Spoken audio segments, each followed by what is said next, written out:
Special Branch and MI6 officer and the author of Black Ops.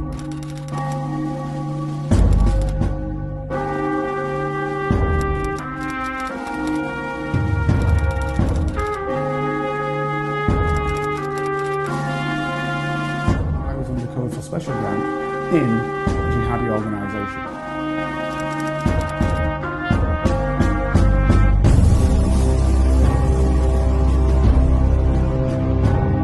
If you'd like to help Carlton keep producing the Black Spy podcast and receive episodes and information that's only available to Carlton's special Patreon agents, then you can donate as little as £3, €4 or $5 a month by signing up with Patreon.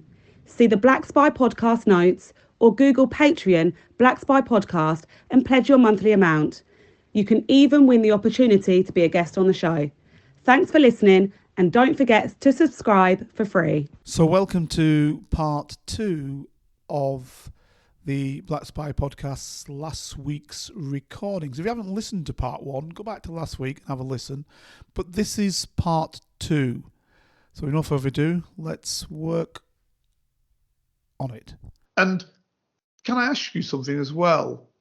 When did we start calling people's lives stories? I know, and also, just to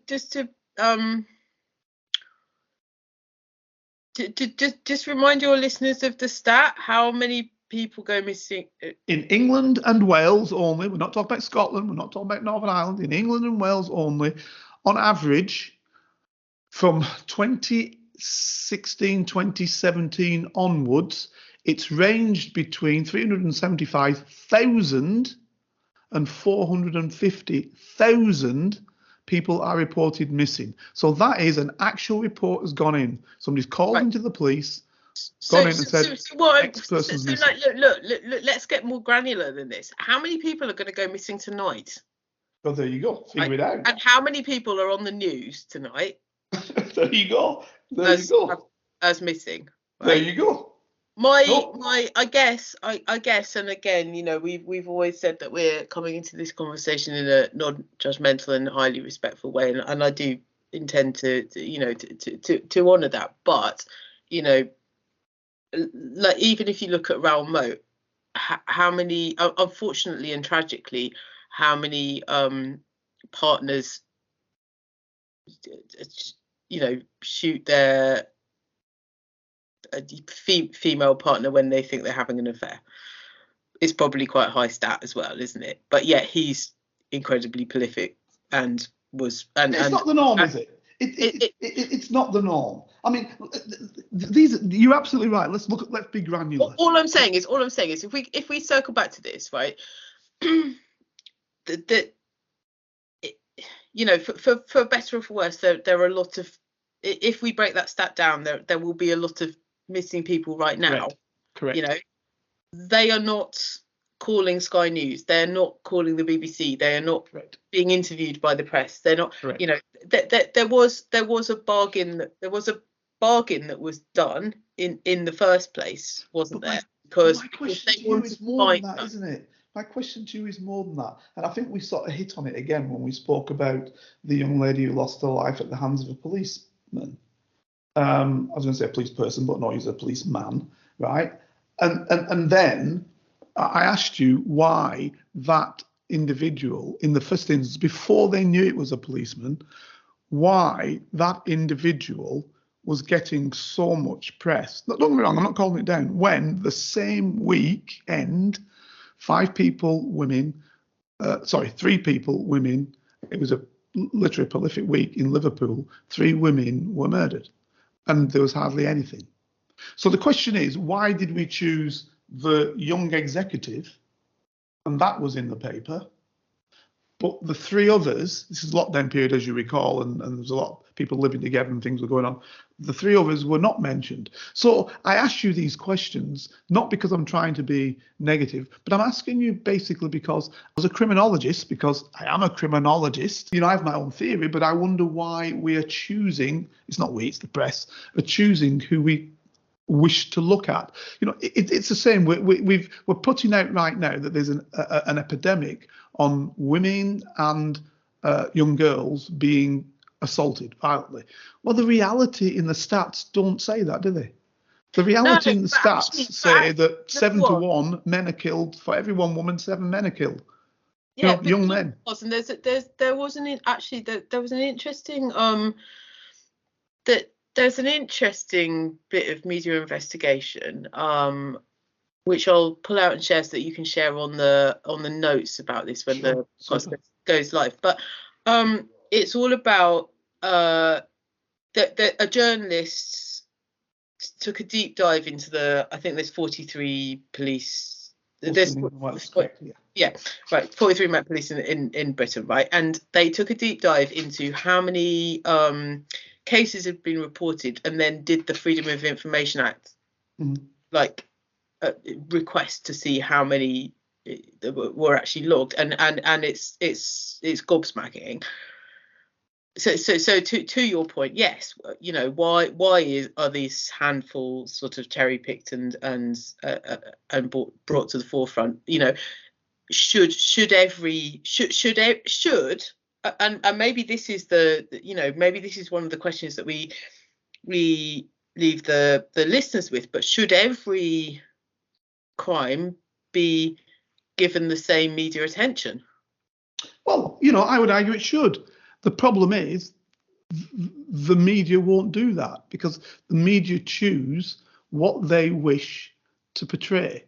And if it doesn't sell copy, I suggest, and you're the media person, I suggest it doesn't bring forward.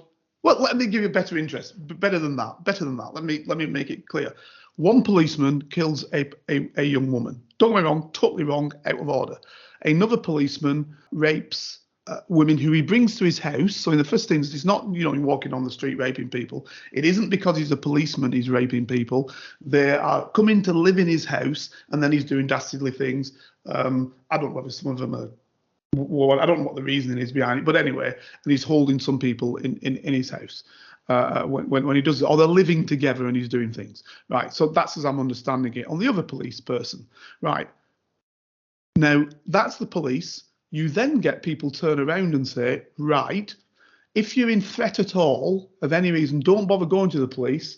Go to a women's refuge. Go to I think they've opened up libraries. Go to there's libraries. Go to a bus driver. Go to a taxi rank or something like that. They're telling people to go to places other than going to a police station, right? Because 2 police people have done X, Y, and Z out of 180,000 police officers in England and Wales. Well, if you want to do the whole of the United Kingdom, it's about 185,000 police officers, right? Now, we had, just this week, the case went through without hardly anybody talking about it, a nurse who's killed 10 babies, right? And tried to kill X amount more. We had another nurse not that long ago who killed something like, I can't remember, it was 13 babies, whatever it was. Another nurse who killed X amount of old people. We had a doctor who we know the stats are about that he killed about 500 people, right? Do you ever hear anybody from the NHS coming on and saying, oh, we're absolutely sorry that our doctors are doing this, that our nurses are doing this? No, they don't, right? They don't. Do you hear people screaming out saying, don't trust a nurse? Don't trust a doctor. We're going in. One guy was injecting people and killing them, one nurse, right? But do we actually say to people, oh, you're going to get the COVID vaccine, right? And somebody's going to put something in your arm and you don't know what it is. But we're not screaming saying, well, hang on, who is this fella putting this in my arm? Who is this woman putting this in my arm? These same people have been killing babies. No, but they do say that about police. I'll never go into a police car without 3 police officers there, so I can then trust them. It's ridiculous. This is the point I'm making. It's ridiculous. Absolutely ridiculous. You had MPs literally carrying out paedophilia on young boys and some on young girls. We don't say don't listen to your MP, do we? Well, let's also do we? Let's also ring fence. Let's put in inverted commas also royals. But well, look, who am I to go to that height of our society, right? And it's a different kettle of fish. You know, I'll leave that for people to argue about.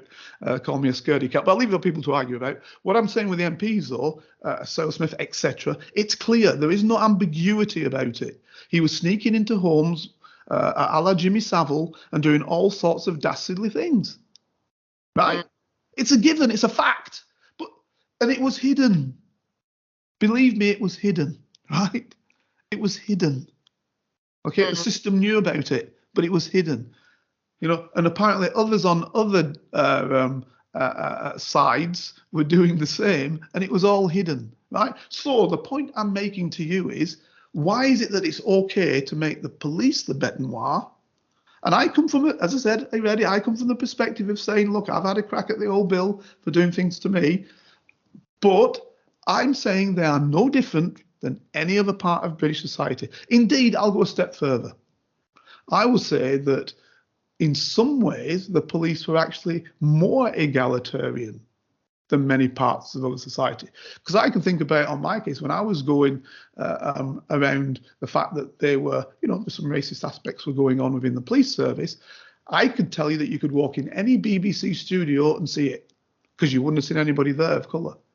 You could go in any of your newspapers and you won't see anybody of colour at that time. You know, so don't get me wrong, everybody's carrying this can, but the only institution called institutionally racist somehow was the police. Why? When all these other institutions were. You see what I'm saying? Why is it? I do. One thing I will say. Why is the media like that? One thing I'll say is we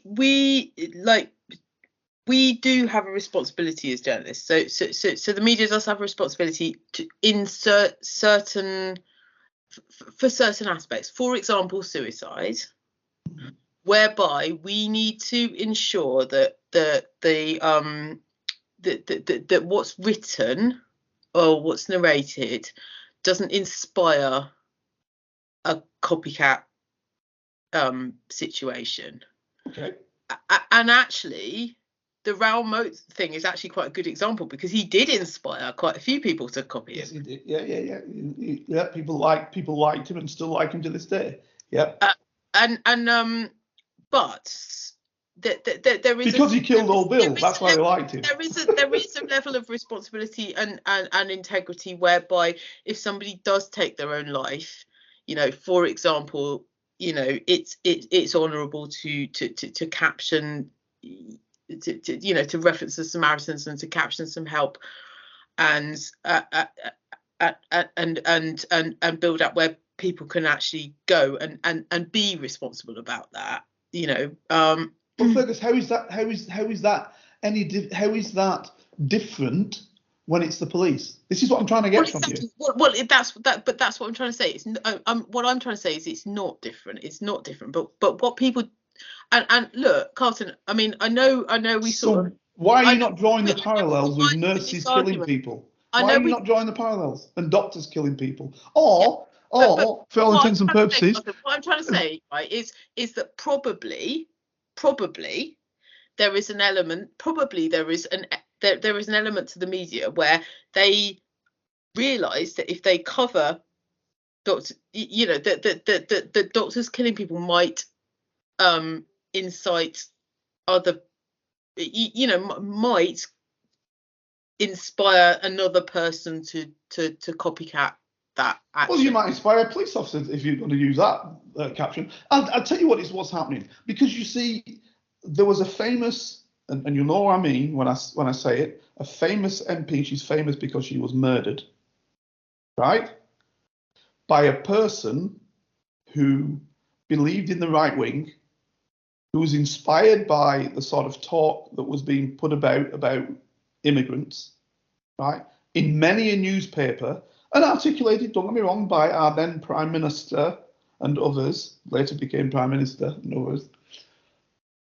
But when a connected individual to her, right, was found, and frankly, the organisation which the individual worked for, when they were found out that they were abusing young women in Haiti after the devastating earthquake there when 450,000 people lost their lives and there was no money, etc., etc. And these individuals were picking up young girls for threepence and utilising them. Yeah, nothing's hardly spoken about it. So what I'm saying to you is this: why the disparity between when it's the police, a massive hue and cry in the media, but when it's anybody else in, jobs which you can't get a more responsible job when you're supposed to be an individual going out to help children and to help people in war-torn, or in this case, earthquake hit areas, and then you abuse them. You can't get any more than that, right? But it's hardly spoken about. So my question is, why is it open season on the police and not anybody else? Because the other thing that you will find, as I was started by saying the 20,000 that they want to recruit, you will find very few people wanting to join it. Because right now, it's a profession whereby people say, oh, they're terrible, they're this, they're that, they're rubbish. And yeah, you'd always expect the criminal to say that because he had a vested interest in that. But you didn't expect people. Somebody said to me just the other day, came on to me because of the show and basically said, I'm fearful my son wants to join the police, right? He's in the army now, but he wants to join the police. And I'm saying to him, don't do that. Do anything else but join the police. It's, nobody respects you. Nobody wants to know you. Nobody wants to know who you are. It's the worst job you can get in the world. And this is a guy who was in the army. Now, the other side to that coin is the two police who have actually done things which people have spoken about in recent months, which we know has been dastardly. Both of those guys were in the army. Nobody ever mentions that. Nobody puts two and two together and says, the fact that both these guys are in the army, is that maybe part of it? Because, of course, the police recruit now heavily from the army. Basically, you get an advantage having been in the army. And we know that if you've been involved and embroiled in wars in the army, maybe your mental health has in some way, shape or means been affected. Yeah. We've got to consider these things. But we don't. We just hammer the police. It's easy just to say, oh, it's the police. Forget what they've done before. It's the police. Must be the police who've done that. Police canteen culture. And then they go on about a canteen culture of the police in the 1980s or the 1950s or something. The police are respected. Dixon and Dock Green. I hear people say, oh, it was great when the police were like Dixon and Dock Green. When Dixon and Dock Green, the police were racist and bigoted and many, because that was the system. Not everybody by any means. It can never be. But it's nowhere near that now in the same way. Nowhere near. Actually, nothing like it. No, although, do you know what? I'm being a bit flippant, but no. Do you remember there was a TV program called Life on Mars? Do you remember it? Yeah, I do. Yeah. And then when the guy goes back to policing in the 1970s, right? 1970s, yes. And there was a case that I just remember there was one episode about it, right? And honestly, it was a really good program. I watched it. I think I binged watched it when I was pregnant with my eldest, right? Yeah. But they just used to drive around in they used to drive around in Vauxhalls Beavers or something and and have obviously I know it's fiction, but it's fiction, but it was very entertaining fiction. But you do know that's how, and I've heard the stories from journalists, how journalists used to be in the 70s, how women journalists were treated in the 70s. Am I wrong? And also, in fact, there are many episodes when they've got the 1970s press conference footage and the guy's literally there with his Super 8 camera. And what they were and how they treated women in the 1970s. The reporters, and what job levels you could get in the 1970s. Yeah, and, or to flip this back your way, the WPCs. What did they used to? Absolutely. This is what I'm saying. So they were called plods, weren't they? Plod, absolutely plod. So well, guys were called plod. They were called plonks. A woman was called a plonk, and a guy was a plod. Yeah, that's right. Plonk, right. Yeah. But the thing is, what I'm saying, you're absolutely right. The outrageous and outlandish activity which was going on. But you see, the world has changed. I can remember as a young man going school holidays. I was moving from one school, which most schools had a fifth form, but they didn't have a sixth form. So you had to go to another school to a sixth form. So I was using from the fifth form school to the sixth form. So in the school holidays, because of course then in my area you could leave at 16. So and actually about 10 years before you could leave at 15. Yeah. Indeed, rising 14s to 15. So you could even have been rising 14 and left. Anyway, long story. And when you got into a job, you were an adult. So I can remember 16, I've moved across and I did this job in this factory, right, for the 6 weeks holiday.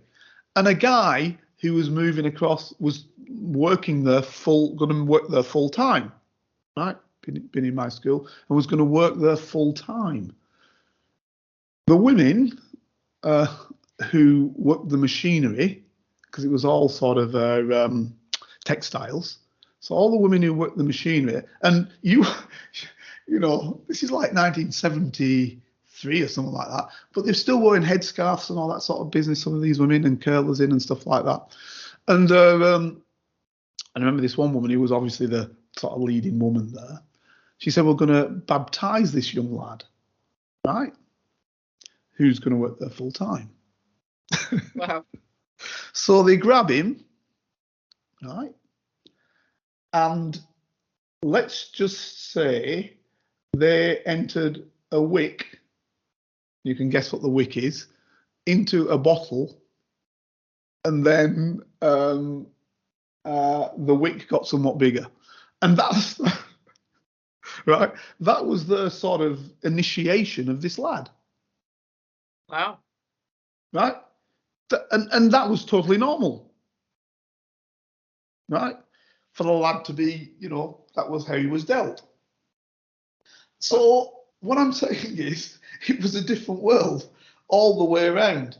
And it didn't care what job you were doing, right? So that was factory workers. It could be any job. It was just a different world. And what we're trying to do now is look back at some of these events and place our world onto that world. It can't be done because it wasn't like that. It just cannot be done. You're not being realistic. It was a completely different world, you know. Yeah, it completely wasn't, and I guess, you know, like, yeah.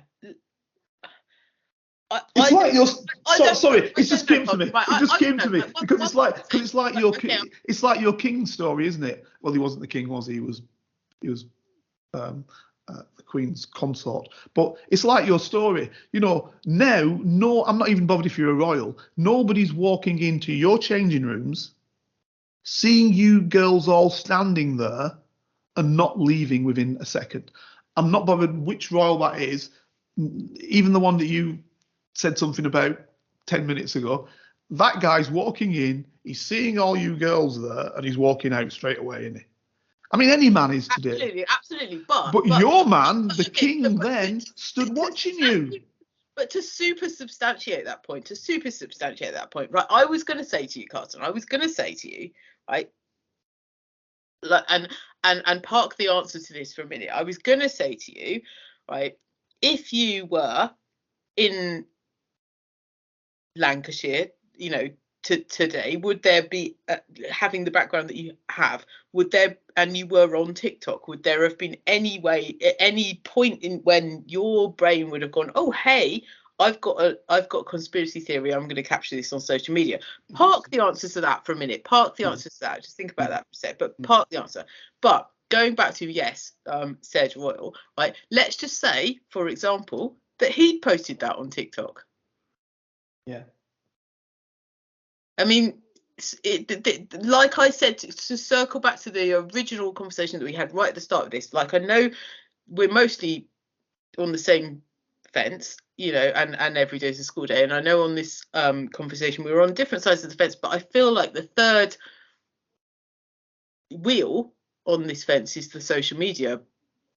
Yeah, that's interesting. Can you tell me more on that? Can you tell me why you're not seeing social media as basically another form of journalism? Because so many journalists are now using it. Because it isn't. Because it very much isn't. Why are the journalists using it then if they're not doing journalism?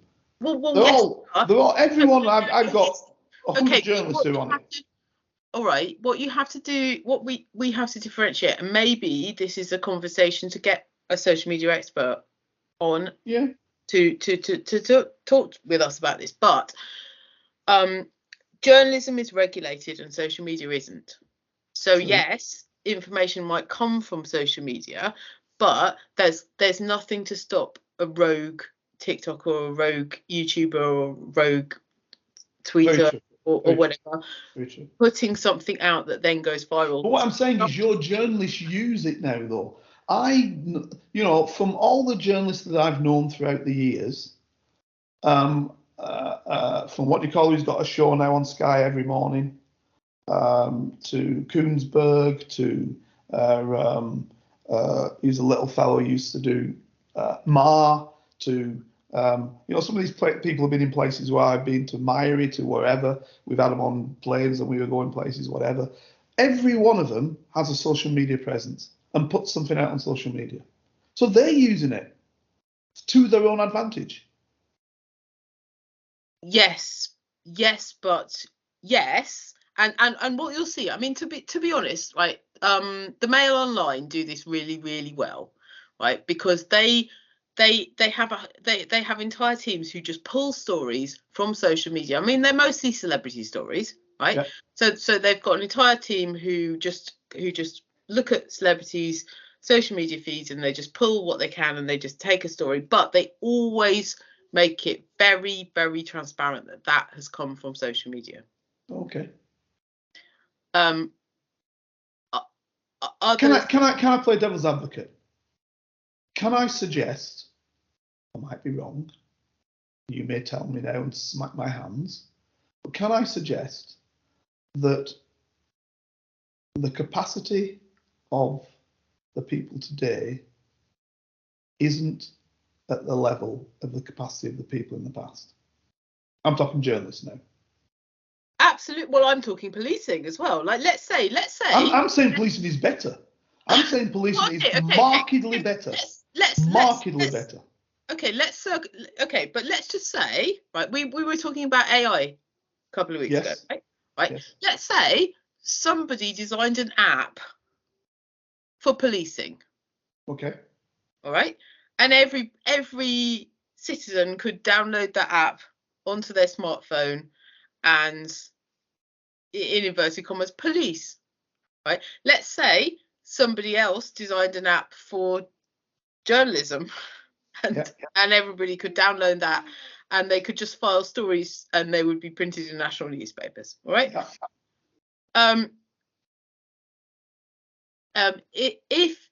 If that were the new normal, then actually the TikTokers who were digging up the woods would have probably had the right idea. Yeah, I hear what you're saying, but I'm kind of putting it this way. When I say policing is markedly better, what I'm saying is that the values of policing are markedly better. Because what you haven't got now is, frankly, a bit of a rogue aspect that may have been, and don't overtake this as rogue as people say, oh, we're all doing what they want. No, what I'm talking about is where you've got single individuals who, because of what they were doing, were able to flow and make other people flow like they did, is less so now than it was in the past, because there are systems in place that allow officers, they've got a whole load of lines example that you can just call in and say, I'm an officer and this fella's doing this, and this. They've got that all, and they've had that for years. So the freedom to work negatively is no longer at the level it used to be. Also, and this is where we're going to start falling down now, it used to be better paid. Over the last 15 years, the pay has dropped, but it used to be better paid.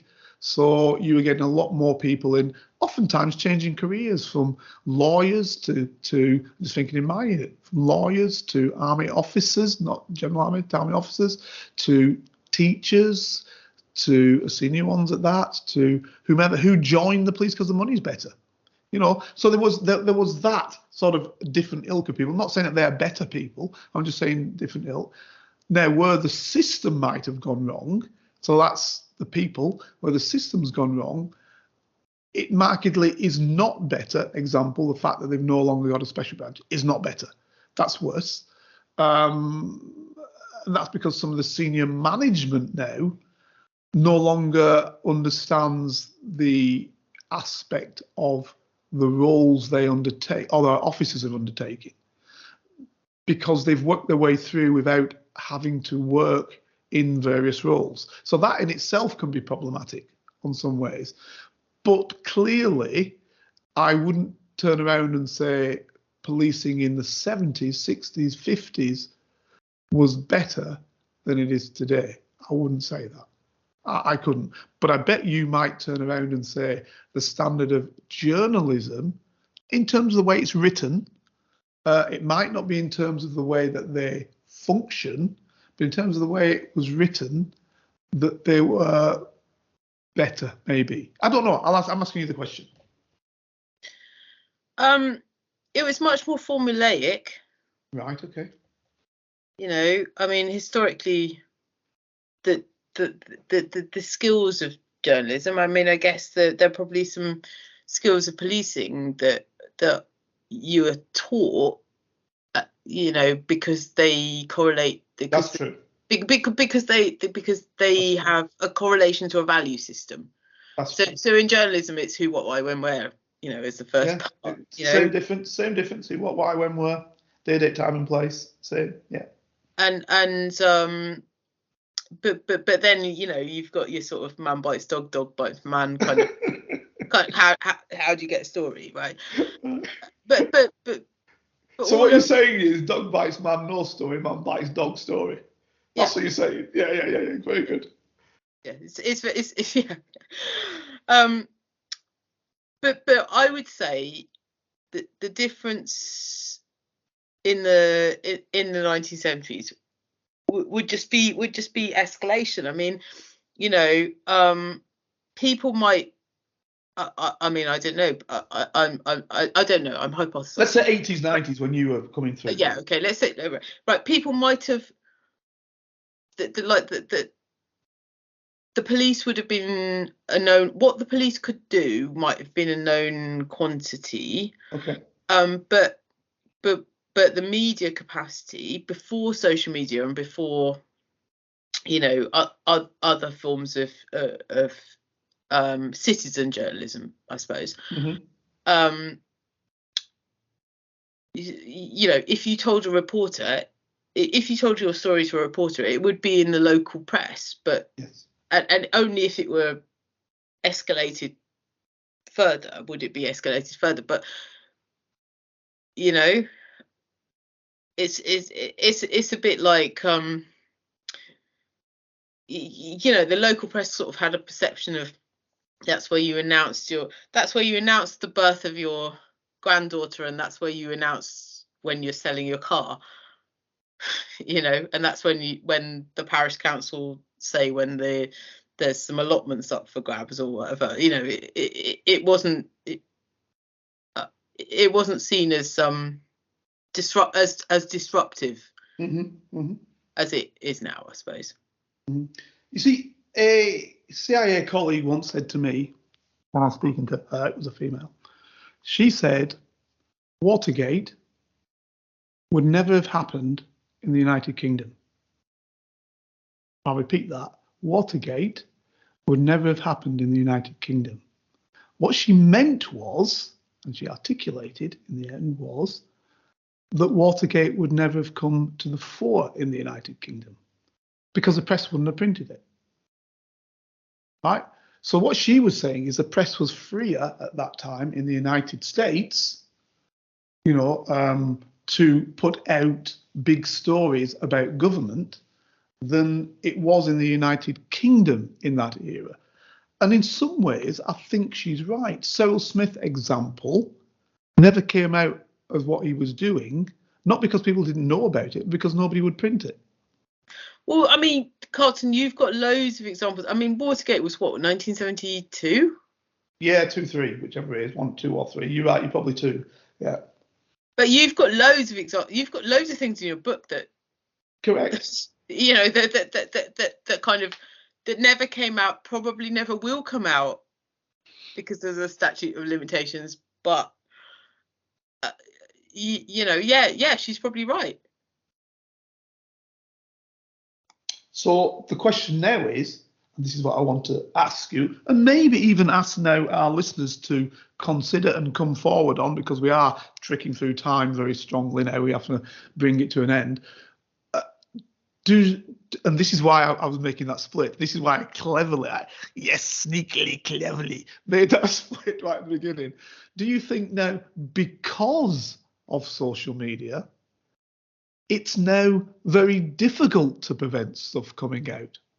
See, this is the thing. Whereas you would have done as you're told as the journalist for a media outlet, some person can put out on social media. Let's imagine it's Cyril Smith. Let's say that Cyril Smith today. Somebody could put out, this is what this guy's been doing. So even if you wanted to stop it with a D notice on it, or you wanted to stop it in any other way because, all of the press czars were, brought into Number 10 and told, listen, lads, this is not a story we want out. Somebody would put that out on social media. So are they now not the better journalists? Yeah, or alternatively, another way to look at this is another thing to like my wrap up for the listeners, I guess, right? So historically, if you're on a jury, you can't be related to the case. Yes. Right? So should there be an understanding, or should there be should there be a law that narrates or that draws a correlation between the fact that something that the information leaked on social media might prejudice the jury? Very good one, because it clearly does, doesn't it? If something comes out. But you see, a lot of things have become much laxer. So years ago, if you were a police officer, you couldn't be on a jury. But so now you can. Now, arguably, if you're on social media, you can't be on a jury. See, the point I'm saying, I think it's going in the opposite direction, because I think now you can.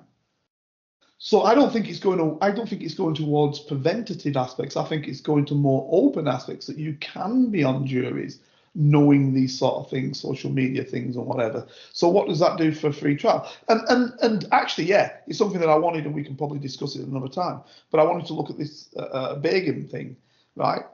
Begum, you know what I'm talking about. Yeah, Shemima Begum. Right, Begum thing. Begum has, to my mind, nothing to do with her being a child.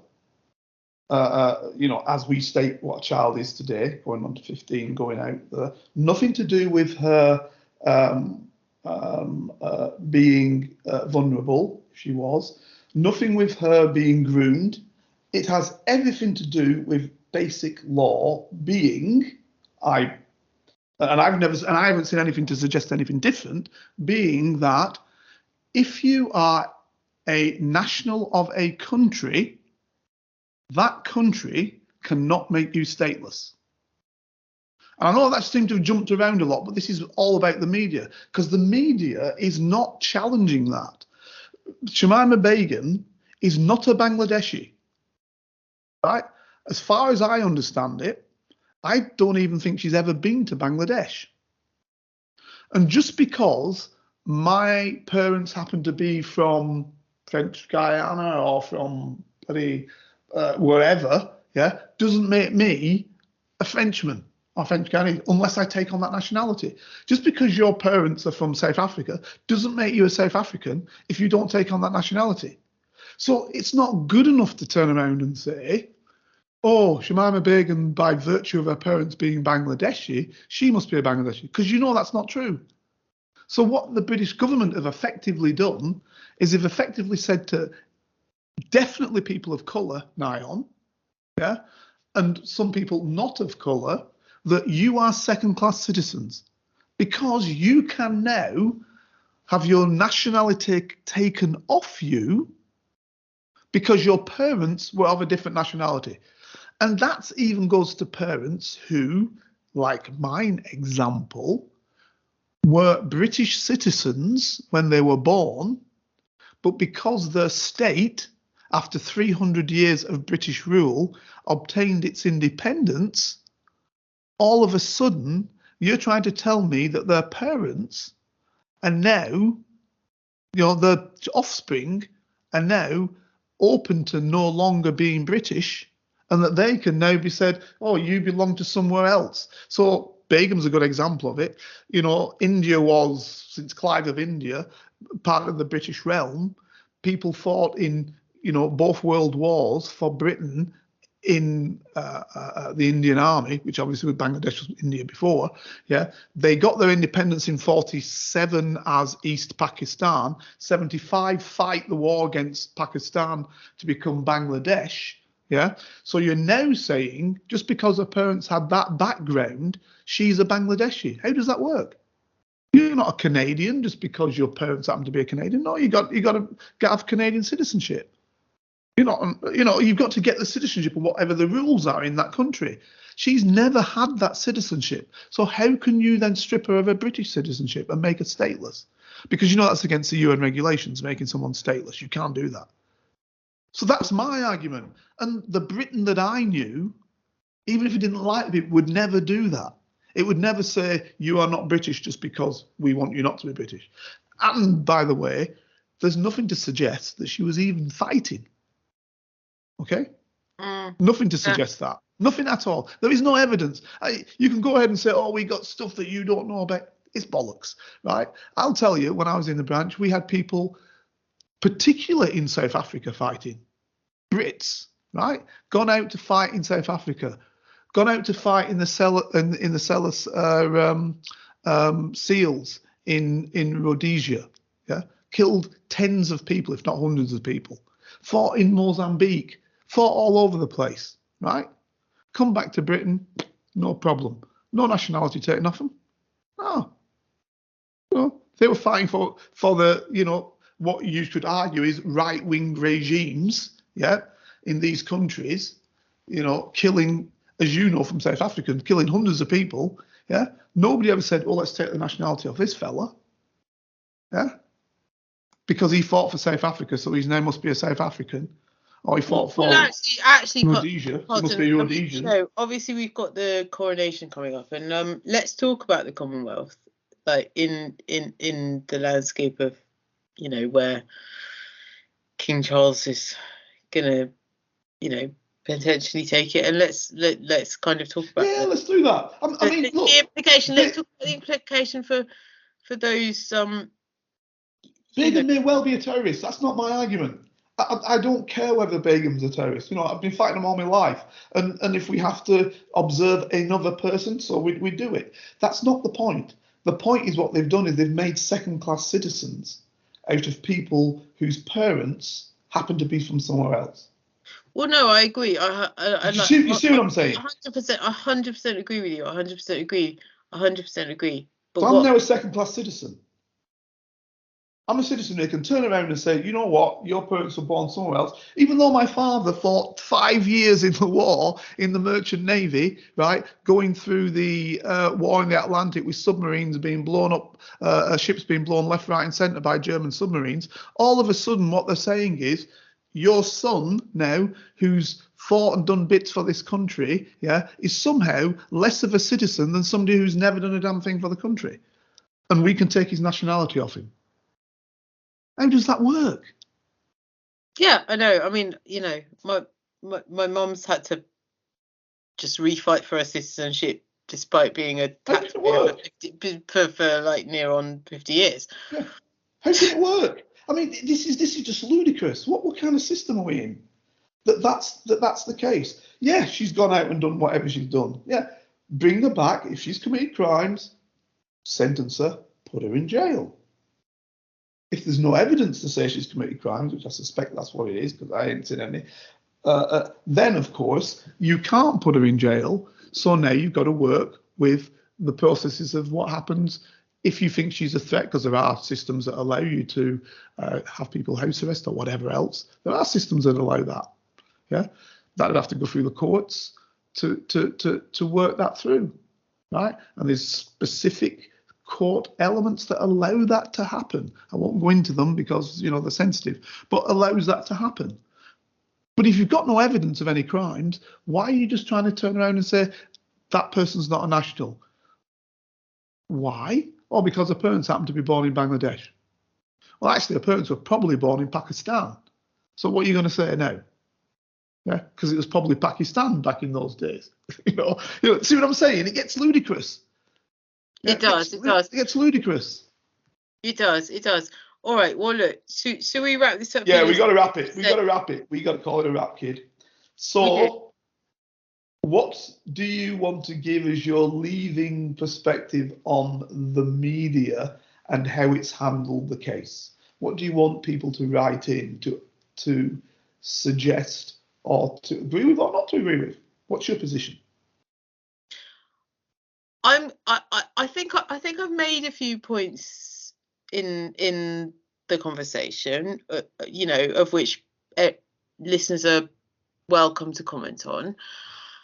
I would say, as a woman, I would be interested to know how what your listeners think that the police could be doing to up the level of care at base level, and alternatively,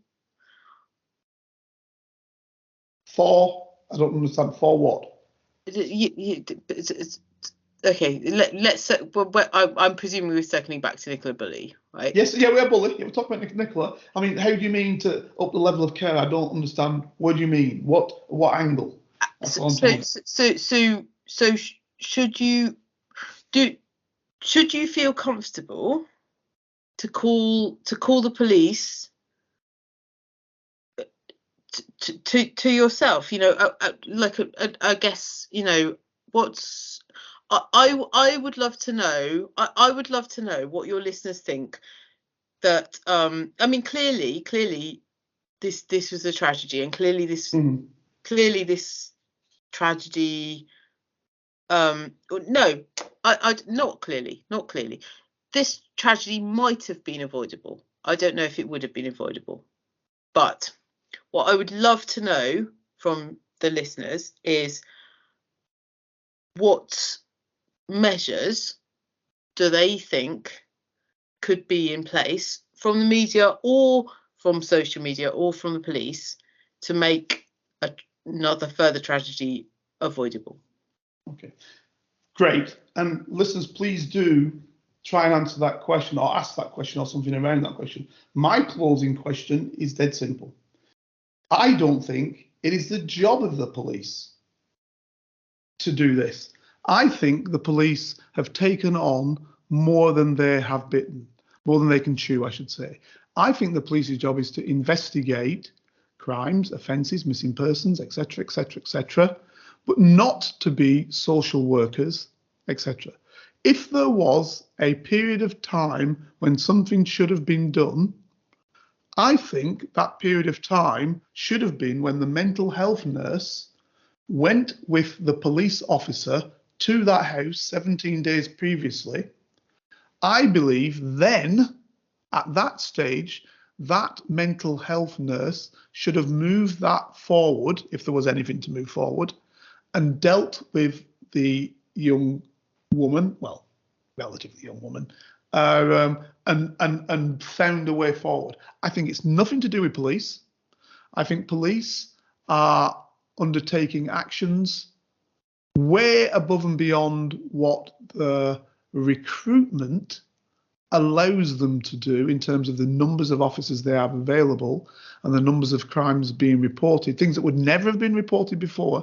You know, you would never report somebody for crab appling, now they do. You would never report somebody for knock a door run, now they do. There's a mobile phone, you just call the police. So what I'm saying is the police can deal with what antisocial behaviour, with crimes, with preventative actions, preventing crimes happening in the first place, and obviously investigating circumstances like missing persons as and when they appear.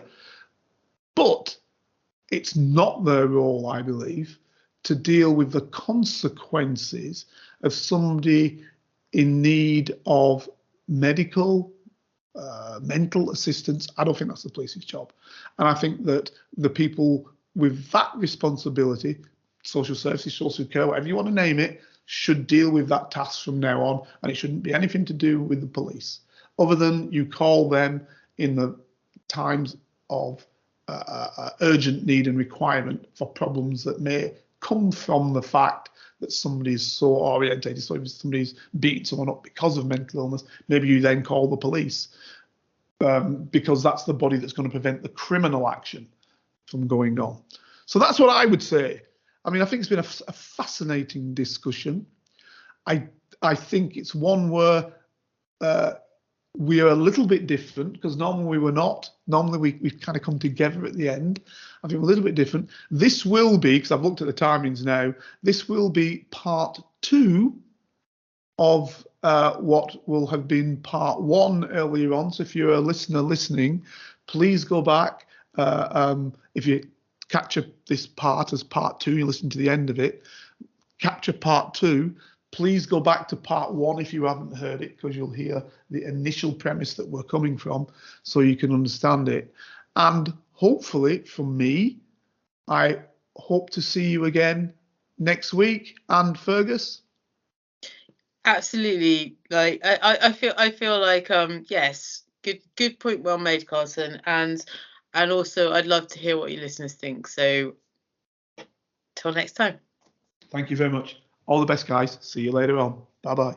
If you'd like to help Carlton keep producing the Black Spy podcast and receive episodes and information that's only available to Carlton's special Patreon agents, then you can donate as little as £3, €4, or $5 a month by signing up with Patreon. See the Black Spy podcast notes, or Google Patreon Black Spy Podcast and pledge your monthly amount.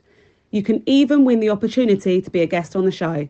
Thanks for listening, and don't forget to subscribe for free. Here is a working class spy telling his stories, the secrets, the lives of spies. Feel free to message Carlton King on all socials and give this show 5 stars on Apple iTunes and subscribe so you never miss a single episode. For your ears only. I was a member of Her Majesty's Secret Intelligence Service.